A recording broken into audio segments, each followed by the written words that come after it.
Hi everybody, this is Carrie Roeder, your media specialist here at Ocean Breeze Elementary, and today we are going to read the next chapter of Inkling. And so first we have to get into our Launchpad by Google searching BPS Launchpad and clicking on the top link. Once we are signed into our Launchpad, we will look for the SSYRA app. It looks like a little space guy, like this right here, BPS SSYRA. But of course, if you can't see it on your screen, you can type in SSYRA up in the search bar and it will narrow down your apps until you see it. Click on SSYRA. We are going to go to collections today so that we can easily find one of our SSYRA books. And I'm going to find the 3rd through 5th grade SSYRA collection for 2020-2021. And then I'm going to scroll down until I find the book that I want, Inkling. And I know that it's available to read right now because it says borrow in blue letters. If it wasn't available, it would say place hold. And then if I really wanted to wait for it to become available again and for the system to notify me, I could place it on hold and it will let me know when it becomes available to read. But today mine is available. It says borrow in blue, so I'm going to click on that. And then I'll be able to start reading.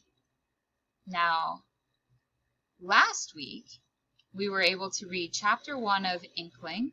And so, ooh, look, it remembered my spot that I left off on chapter 2. So let's go ahead and get started reading. This is Inkling by Kenneth Opel. Chapter 2. Ethan woke up worried. He stayed up late trying to draw, and that never went well. He hated drawing, but he had no choice, because his group had asked him to do the penciling and inking for their graphic novel project. Everyone, even his closest friends, assumed that since his father was a famous artist, Ethan was an amazing artist too.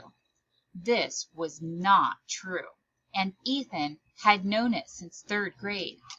None of his pictures looked like what he was trying to draw. His dogs and cats and cows all looked the same. His people were weird and melty. So he'd stopped drawing altogether.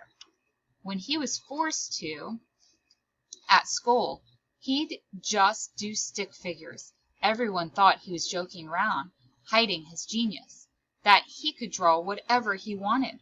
So when his friends Soren, Pino, and Brady formed a group for the graphic novel project, they'd voted for him to do the art. Soren was writing the story because he'd seen the most movies, and anyway, he already had an idea about a gorilla who lived in the zoo but was really a secret agent who beat down alien scumbags trying to take over the planet. Pino would color the finished drawings because even in kindergarten, he'd never gone outside the lines and was still very neat in general. And Brady was going to do the lettering because he was a train wreck and no one really trusted him to do anything else. And they thought it was the easiest job. Last night, Ethan had tried to draw gorillas, getting angrier and more frustrated with each stroke of his pen. What he'd ended up with looked like a saggy marshmallow with a pig head. He'd only managed to sketch out a few panels before giving up in a rage. And today, Miss D was giving them a whole period to work on their projects, and everyone would see the terrible truth. He could not draw. It wasn't fair. His father could draw, but Dad wouldn't even help him. Not really. Dad always said he'd help, and then after dinner he'd say he was too tired, that he'd had a pen in his hand all day, and his work wasn't going well, and he didn't even want to think about drawing. Ethan sighed heavily. He peeked over the side of his bed where he dumped his illustration board. Maybe it would look better this morning. Maybe the gorilla would look more like a gorilla. He squinted. What? It was even worse than he'd expected. He knew he'd made some smears, but what he saw was a total mess. Parts of his drawing had been erased, and in the very middle of the spread was a huge black splotch. It looked like ink spilled from a bottle, but that didn't make any sense. He'd been using fine-tipped markers, and anyway, this ink still looked wet. He poked his finger into the middle of it. The blob went spiky as a sea urchin. Ethan hollered. The ink ricocheted around the illustration board, erasing more of his terrible drawings. Ethan vaulted out of bed. The ink blot scuttled underneath it. Ethan grabbed his hockey stick. "There's a huge bug in my room!" he shouted. Standing as far away as possible, he jabbed the stick under his bed. "I think it's a tarantula!" he bellowed to the house. "If anyone cares!" Sarah came in her blue and pink dolphin pajamas, and said, "She wants ice cream." "What?" Ethan said, poking under his bed some more.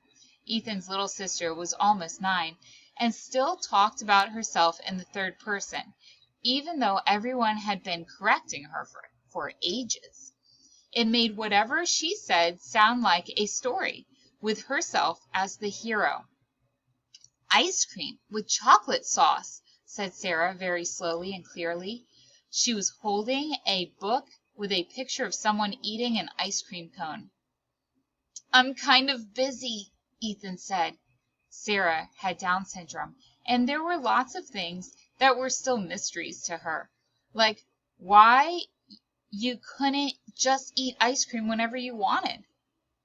A bedraggled man appeared in the doorway in his bathrobe, his hair plastered flat on one side, spiked up like a rooster's comb on the other. This was Ethan's dad, or, as Ethan called him in the mornings, Coma Dad. He muttered, is everything?" Ethan knew his dad hadn't had any coffee yet because he wasn't finishing sentences. "There's a huge bug or tarantula or something under my bed. It messed up my graphic novel. Probably peed all over it or something. See?" Dad zombie walked across the room, tilted at the waist like a hinged toy, and peered down at the messy illustration board. He glanced right and left for no apparent reason, then sat down on Ethan's bed. "Well, I'm not seeing. I think it's—" "You hardly looked." Sarah walked over to Coma Dad and put her hands tenderly on either side of his face. Shaking his head gently, she gazed into his eyes and said, "Ice cream." Coma Dad said to Ethan, his head and voice wobbling. "Tarantulas, yeah, aren't even all that toxic, so it's not a big deal." "With chocolate sauce," Sarah added firmly, giving her father a concerned look, like she really, really wanted him to understand this very simple idea. And why was this so difficult for him? "Not a big deal?" exclaimed Ethan. Coma Dad stood, took Sarah's hand, and headed for the door. "Where are you going?" Ethan demanded. "To the kitchen to, get ice cream." "Thanks, everyone," Ethan shouted at his empty room. "Thanks for helping." Ethan gave underneath his bed one last jab.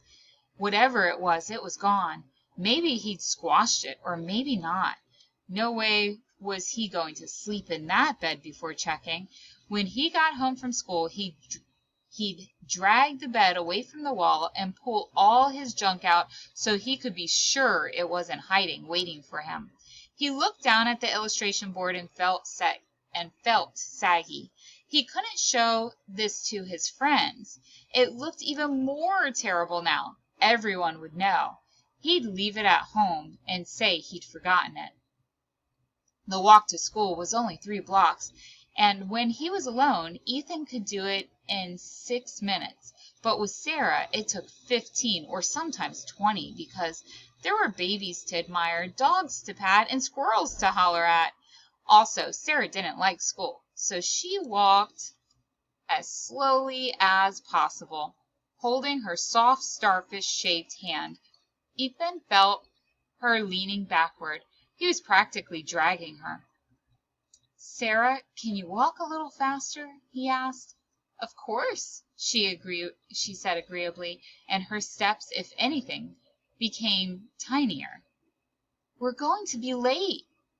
"You naughty squirrel," she bellowed at an innocent rodent that was just trying to scrounge a meal. Finally, they reached the schoolyard, and Ethan steered Sarah carefully around kids throwing tennis balls, kids shooting hoops, kids doing yo-yos. His friend Pino was playing monkey in the middle near the gym, and Ethan wanted to get over there. He spotted Sarah's educational assistant, Mrs. Hunter, and led Sarah toward her, pulling pretty hard. Then he felt mean because Sarah insisted on kissing him goodbye twice and hugging him. She locked her arms around his neck so tightly he had to gently pry her loose. "I'll just be upstairs from you," he told her, like he did every day.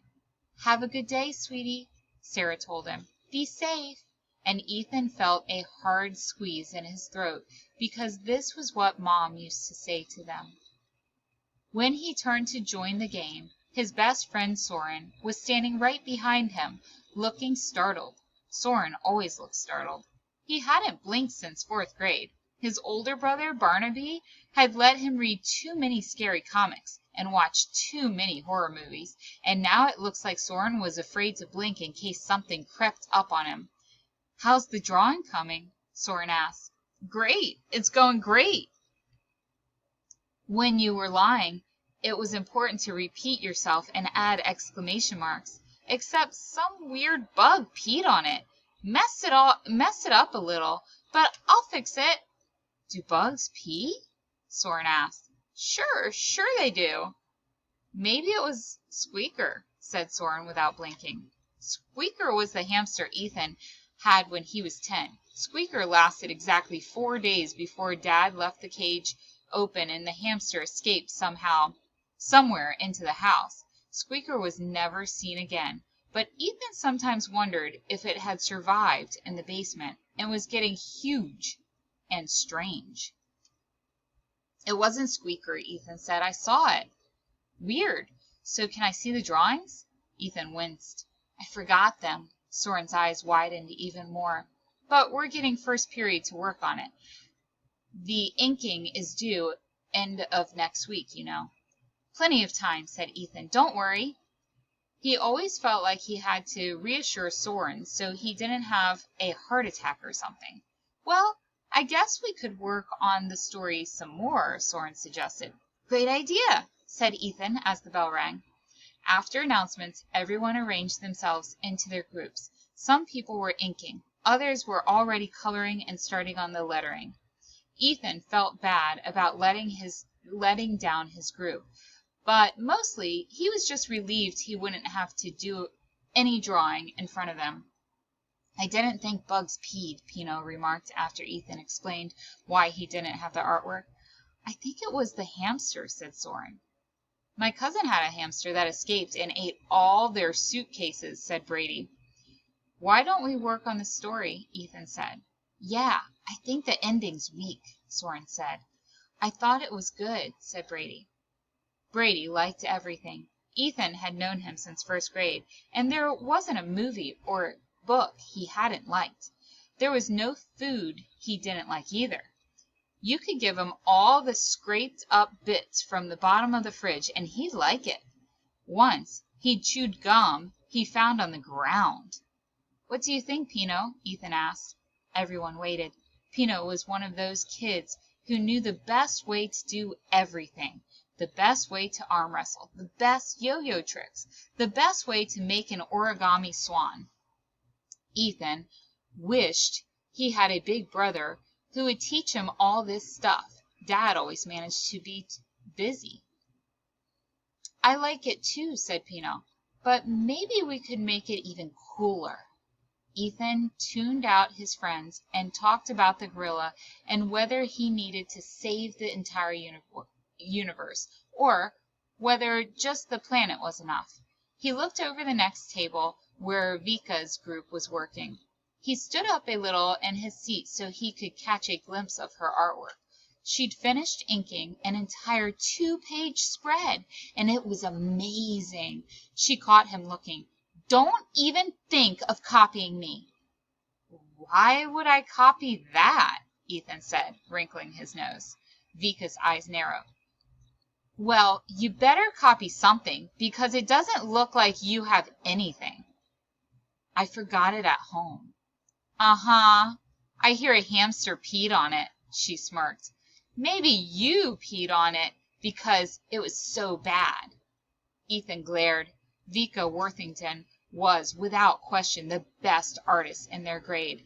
Last year she made fun of his stick figures and said he couldn't draw to save his life. To get her back, Ethan told her that her drawing sucked and that his father, who just happened to be a world-famous artist, thought so too. He finished up by telling her that she could kiss goodbye her dreams of being a famous artist, or even a lousy artist. Vika was taller than him, and she'd been doing martial arts for years, so she tornado kicked him into a garbage can. The can tipped over, and Ethan sort of fell into it. It was after lunch, and it was full of everyone's banana peels and empty yogurt containers and things with ketchup on them. That was over a year ago, but he had not forgotten. Ethan, Soren, Vika. Ethan had read a lot of comics, and Vika might not quite be a supervillain, but she was definitely an archenemy. What made it even weirder and more complicated was that her father was Dad's publisher. Carl Worthington was the founder and owner of Prometheus Comics. When he'd started his company, it only had a couple of artists, and one of them was Ethan's dad.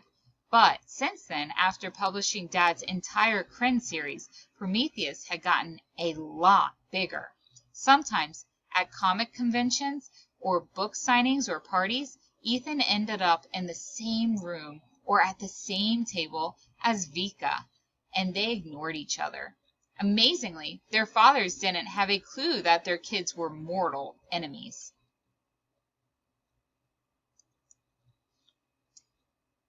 "Our graphic novel is going to kill yours," Ethan told her now. "Maybe if your dad does it for you.